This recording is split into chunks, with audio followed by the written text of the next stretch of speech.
Udin, Ya. ada apa aja nih? Ada babat. Babat, yang mana Mang? Ada daging. Coba Mang kasih tahu Mang ini deterjen. Kalau ini babat. Babat coba. Oh Ya. babat, tanduk bayi ya Mang ya? Kalau ini daging kepala. Daging kepala, Kalau ini kikil. kikil. Kalau ini daging yang murni. Daging yang murni apa tuh? Oh, daging toh. Iya, daging toh. Ah. Kalau ini tulang muda. Waduh mantap, cakruk-cakruk ya. Kalau ini ada paru. Paru. Masih komplit kan nih. Oh, bawa berapa potong ini kurang lebih?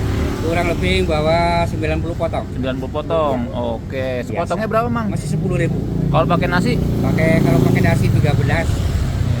Jadi lokasi di mana nih Mang kalau mau beli? Lokasi di Azimar. Azimar ya. Azimar. Kalau pagi di mana sih? Kalau pagi saya biasa nongkrong di perapatan Tegalega. Tegalega, pindah ke Azimar terus terakhir Terakhir di Pengeret. Ngeret. Oke, yang mau sarapan pagi ke Tegalega ya. Di jam berapa di Tegalega? Di Tegalega dari jam setengah 7 Sampai jam? tempe sampai jam setengah 8. Oke, jangan lupa mampir soto Mang Udin.